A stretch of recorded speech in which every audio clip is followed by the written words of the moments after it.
রাহমাতুল্লাহ।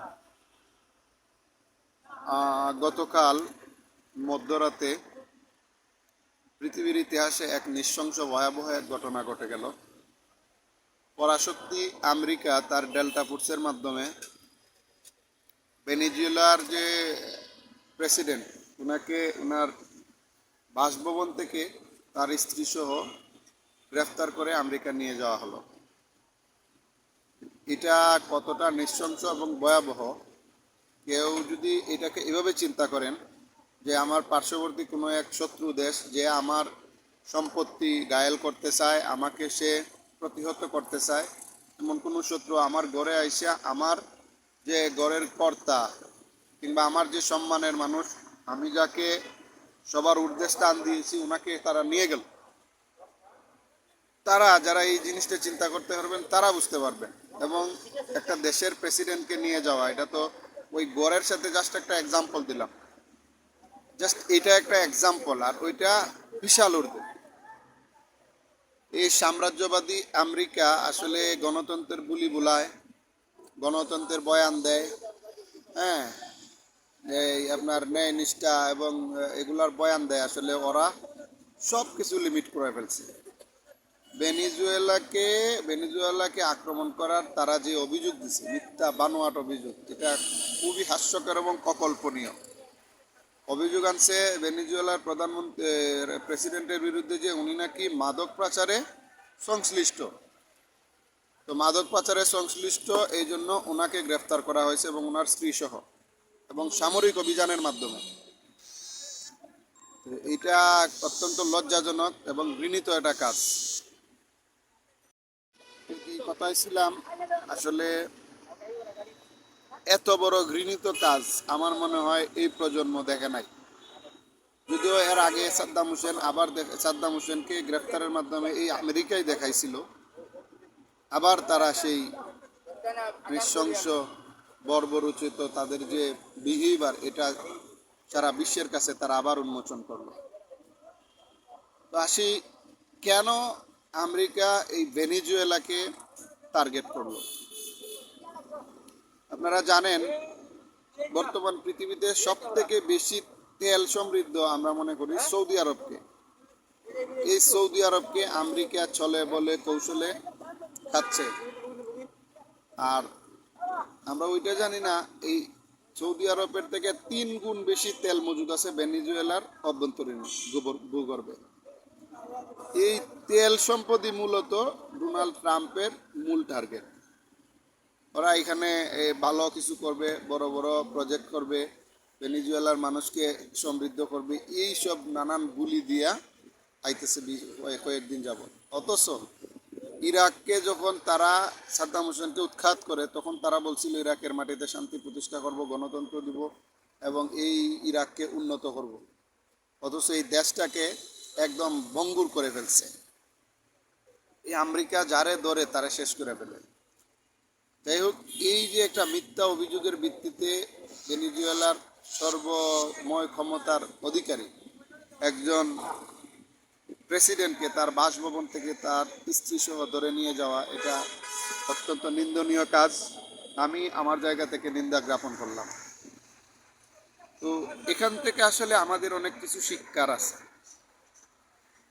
এই যে বর্তমান পৃথিবীতে যুদ্ধের রণকৌশল চেঞ্জ হয়ে গেছে, দখলবাজরা তারার নিত্য নতুন যে কৌশলগুলো অবলম্বন করতেছে, এই জায়গা থেকে আমাদের অনেকগুলা শিক্ষার আছে। আমরা ছোট দেশ হিসেবে আমাদের আরো বেশি অ্যালার্ট হওয়া উচিত। আপনারা জানেন 5 আগস্টের পরবর্তী সময়ে বাংলাদেশ এবং ভারতের একটা সম্পর্কের টানাপোড়েন চলছে। সম্পর্ক এমন অবস্থা বলা যায় একদম তলানিতে। শুধুমাত্র বাকি আছে ইন্ডিয়া কখন বলবে যে বাংলাদেশ আমাদের শত্রু রাষ্ট্র। এই একটা মেসেজ শুধু বাকি আছে ইন্ডিয়ার পক্ষ থেকে। আর এমন কোনো কাজ আমার মনে হয় বাকি নাই, ইন্ডিয়া আমাদের সাথে করে নাই। আপনারা দেখবেন গতকালকে আরও একটা উল্লেখযোগ্য ঘটনা ঘটে গেছে। এটা আমাদের আবেগ এবং অনুভূতিতে আঘাত হানেছে। আমি জানি না প্রতিটা বাঙালি এই বিষয়টাকে কিভাবে নিবে। মুস্তাফিজুর রহমান বাংলাদেশের একজন ঢাকার মাস্টার এবং বর্তমান ক্রিকেট ওয়ার্ল্ডে একটা সুপরিচিত নাম। আইপিএলে অনেক কড়া দামে দর কষাকষির মাধ্যমে কলকাতা নাইট রাইডার্স মুস্তাফিজকে কড়া মূল্যে ক্রয় করে নেয়। শুধুমাত্র দেশীয় রাজনীতির কারণে, বাংলাদেশের সাথে তাদের রাজনৈতিক টানাপোড়েনের কারণে কেন্দ্রীয় নির্দেশনা মোতাবেক শাহরুখ খানকে তারা হুমকে দিছে যে মুস্তাফিজকে যেন দলে না বিরানো হয়। আবার এও বলা হয়েছে যদি মুস্তাফিজকে তারা বাদ দিয়ে দেয় তাহলে মুস্তাফিজের বিকল্প সে যে কোনো প্লেয়ারকে নেওয়ার সুযোগ দেওয়া হবে। কি কারণ? শুধু একটাই কারণ, বাংলাদেশের সাথে তাদের আর হচ্ছে না। তো রাজনীতির সাথে খেলার কি সম্পর্ক এটা আমি জানি না। কয়েকদিন পরে আমাদের আস্তে আস্তে টি-20 ওয়ার্ল্ড কাপ, তারপরে ভারত সফর আছে বাংলাদেশ টিমের। এই যে বিষয়গুলো, এগুলো আসলে কিভাবে আইসিসি বলেন আর আমরা যে বাংলাদেশের ক্রিকেট বোর্ড তারা কিভাবে এগুলা চিন্তা করবে এটা আমার আসলে বুঝে আসে না। তো এই যে সম্পর্কের টানাপোড়েন, ইন্ডিয়া আমাদের সাথে এমন কোনো কাজ করে নাই যেটা আমাদের হার্টে আঘাত করে। এত বড় একজন খুনিকে সে আগলায় রাখছে, মানে একটা খুনি একদিকে আর একটা দেশ একদিকে, সে দেশের কোনো তোয়াক্কা করে নাই, একজন খুনিকে সে লালন করতেছে। দেশের 18 কোটি 20 কোটি মানুষের কোনো মূল্য নাই, শুধুমাত্র একজন মানুষের মূল্য আছে। কেন আছে? এই মূল্য এই কারণে আছে কারণ হাসিনা বলছিল ভারতকে আমি যা দিয়েছি সে আজীবন মনে রাখবে, কারণ এই দেওয়া তো আর কেউ দিবে না, যার কারণে হাসিনার মূল্য ভারতের কাছে অনেক বেশি। তো প্রথম যে কথা বলছিলাম যে আসলে ভারত শুধুমাত্র একটা মেসেজ দেওয়ার বাকি আছে, সেটা হলো আমাদেরকে তারা ঘোষণা করে নাই যে আমরা তাদের শত্রু রাষ্ট্র। এইটা আসলে আমার মনে হয় না বাকি আছে। মুস্তাফিজের ঘটনার মধ্য দিয়ে আমি যদি ধরে নেই তাহলে আমার মনে হয় এই ঘোষণা দেওয়া অলরেডি ভারতের হয়ে গেছে। বাংলাদেশের যারা নীতি নির্ধারক আছে ওনাদেরকে আসলেই চিন্তা করা উচিত। আমরা যদি আমাদের এয়ার ডিফেন্স ভালো কইরা সাজায়া না তুলি, আমরা যদি আমাদের স্বাধীনতা সার্বভৌমত্বের প্রতি নজর না দেই, তাইলে আমাদেরকেও একদিন হায়দ্রাবাদের মতো পরিণতি গ্রহণ করতে হইব। আপনারা লিখে রাখতে পারেন। আমরা হয়তো এত বেশি দেশ নিয়ে জ্ঞান রাখি না, কিন্তু আমাদের যতটুকু অ্যানালাইসিস করছি বা যতটুকু আমরা পড়াশোনা করে জানছি, হায়দ্রাবাদ বাংলাদেশের থেকেও উন্নত একটা দেশ ছিল, সমৃদ্ধ একটা দেশ ছিল। হায়দ্রাবাদের ছিল পৃথিবীর সব থেকে ধনী ব্যক্তি ছিল হায়দ্রাবাদে, ব্যক্তির নামটা আমার মনে নাই। এই ব্যক্তি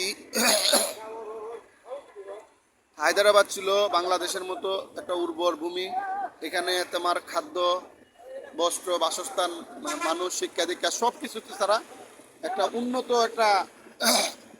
একটা ভূখণ্ড ছিল। এই ভূখণ্ডকে মাত্র দুর্নীতির অভিযোগে ভারতে কয়েকদিনের ব্যবধানে দখল করে নেয় এবং আজ পর্যন্ত এই হায়দ্রাবাদ স্বাধীনতার জন্য চিৎকার করে কেউ নাই তার পাশে। তো আমরা যারা ভাবতেছি আমাদের পাশে চীন আছে, আমাদের পাশে তুরস্ক আছে, আমাদের পাশে এই আছে সেই আছে, সত্যিকার অর্থে যে জিনিসটা সেটা হলো বিপদের দিনে আসলে কাউকেই কাছে পাওয়া যায় না।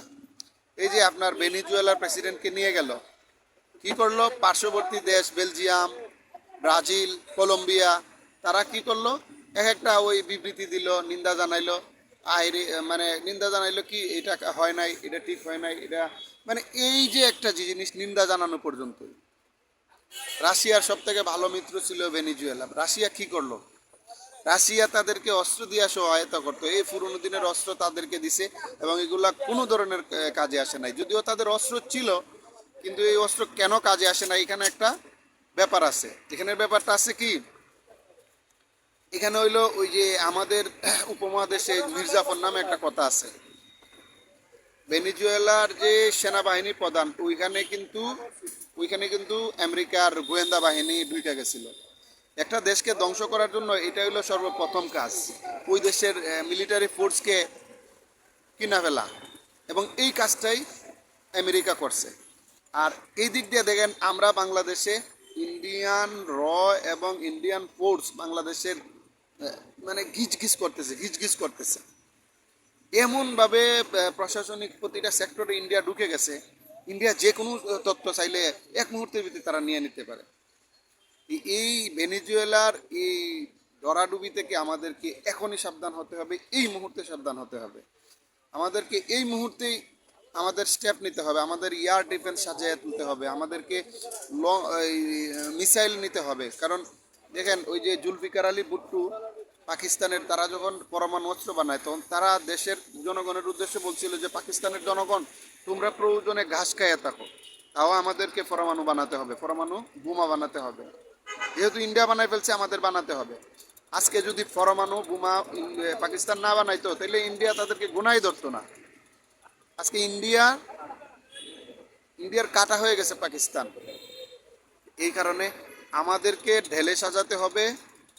বর্তমান অন্তর্বর্তীকালীন সরকার প্রফেসর মোহাম্মদ ইউনূস আন্তর্জাতিকভাবে উনি অনেক ফেমাস একজন লোক। উনি যদি চায় ওনার দেশের ডিফেন্স এবং সার্বভৌমত্বের জন্য কোনো কিছু একটা করবে, তাহলে এটা পসিবল, এটা 100% পসিবল। এবং এই মুহূর্তে আমি বলবো এই দাবিটা প্রবাস থেকে আসুক, প্রবাস এবং দেশ সব জায়গা থেকে আসুক, যে আমাদের স্বাধীনতা সার্বভৌমত্বের রক্ষার্থে আমাদের যে ডিফেন্স সবগুলোকে শক্ত করতে হবে, প্রয়োজনে আমরা না খাইয়ে থাকবো। এই উদ্যোগটা যদি বাংলাদেশ এখনই না নেয় তাহলে এটার খেসারত দিতে হবে হায়দ্রাবাদের মতো হয়। তো আমি এটা দেশবাসীর কাছে এবং প্রবাসী যারা আছেন সবার কাছে বলবো, যাদের কাছে আমার ভিডিওটা যাবে, আমি এটা ছোট্ট মানুষ হয়তো সবার কাছে যাবে না, কিন্তু যতটুকু জায়গায় যাবে সবাই এই জায়গাটা নোট ডাউন করবেন এবং আমার এই মেসেজটা ছড়াই দিবেন, আমার এই মেসেজটা ছড়াই দিবেন। কারণ আমরা এই প্রজন্ম, শুধু এই প্রজন্ম না, আমাদের পূর্ববর্তী প্রজন্ম, আমরা আমাদের দেশকে প্রচণ্ড ভালোবাসি। আমাদের দেশটা মায়ের মতো, এই দেশকে আমরা ধারণ করি, লালন করি। এই দেশের উপর একটা টোকা পড়া মানে আমার গায়ে পড়া। আমি বিশ্বাস করি এই দেশের প্রতিটা মানুষ এটা বিশ্বাস করে। এই কারণে আমার দেশ আমার মাকে রক্ষার্থে আমাদের যা করার, আমাদের যা যা কিছু করার তা করতে হবে। আমরা ইন্ডিয়াকে বন্ধু ভাবার আর কোনো সুযোগ নাই। এই দেশ আমাদেরকে আমেরিকার মতো সাম্রাজ্যবাদী কালচারে আমাদেরকে শোষণ নীতিতে তারা বিশ্বাস করে, বন্ধুত্বের নীতিতে তারা কখনোই বিশ্বাস করে না। স্বাধীনতার এক বয়ান দেয় 1971 সালে। আরে স্বাধীনতার সময় 1971 সালে ওরা তো ওদের প্রয়োজনে আমাদেরকে হেল্প করছে। হ্যাঁ, আমরা হেল্প পাইছি। ওরা যদি না আসতো তাহলে আমরা আরো 9 মাস যুদ্ধ করতাম, আরো মারা যেতাম, বাট আমরা স্বাধীন হইতাম। কারণ এই দেশকে আলেকজান্ডারের মতো বীর স্বাধীন করতে পারে নাই এই বাংলাদেশকে। কারণ বাংলাদেশকে আলেকজান্ডারের মতো বীর এখানে আইসা কোনো কিছু করতে পারে নাই। এই দেশ সৃষ্টিকর্তা প্রদত্ত একটা একটা প্রোটেকশনাল একটা ভূমি। এই দেশ থেকে শত্রু আইয়া ঢুকতে পারবে, বাইরেতে পারবে না। কারণ নদী আমাদেরকে এমনভাবে প্রোটেকশন দিয়ে রাখছে, এটা ন্যাচারালি, এটা গড গিফটেড। আল্লাহ আমাদেরকে এভাবে সাজাইয়া দিছে এই ভূমিকে। এই ভূমিতে শত্রু আইসা ঢুকতে পারবে, বের হইতে পারবে না। কারণ নদী আমাদেরকে জালের মতো ছায়া আছে। এই কারণে আমাদের যে সাহসী বাঙালি, সাহসী মানুষ আমরা আছি, আমরা চাইলে আমাদের দেশকে রক্ষা করতে পারবো। কিন্তু এখন তো ভাই যুদ্ধের রণকৌশল চেঞ্জ হয়ে গেছে। এখন আর মানুষ ওই স্থলযুদ্ধ করে না, মিসাইল ছুড়ে। এই যে মিসাইল চুরির সময় আসছে, আমাদের তো মিসাইল নেই। আমাদের শত্রুপক্ষ যদি আমাদেরকে মিসাইল ছুড়ে, আমরা যদি পাল্টা মিসাইল না ছুড়তে পারি, তাহলে আমাদের যে ডিফেন্স সিস্টেম এটা ভেঙে যাবে। একটা সময় আমাদের এই যে স্বাধীন সার্বভৌমত্বের যে সত্তা, এটা বিলীন হয়ে যাবে। এই কারণে আমাদেরকে এখন এই মুহূর্তে স্টেপ নিতে হবে। প্রয়োজনে আমরা এক বেলা খাইয়ে থাকবো, আমরা প্রয়োজনে রাষ্ট্রীয় কোষাগারে প্রত্যেকটা মানুষ বাংলাদেশের পক্ষ থেকে টাকা জমা দিবে, বাট আমাদেরকে ডিফেন্স সিস্টেম ঢালাওভাবে সাজিয়ে নিতে হবে। তো আমি মনে করি আমাদের এই সময়ে আমাদেরকে ঘুরে দাঁড়ানো উচিত। সবাই সবার জায়গা থেকে আপনাদের মতামত জানাবেন। আমি আশা করি ইনশাল্লাহ আমার সাথে সবাই একমত হবেন। আসসালামু আলাইকুম রহমতুল্লাহ।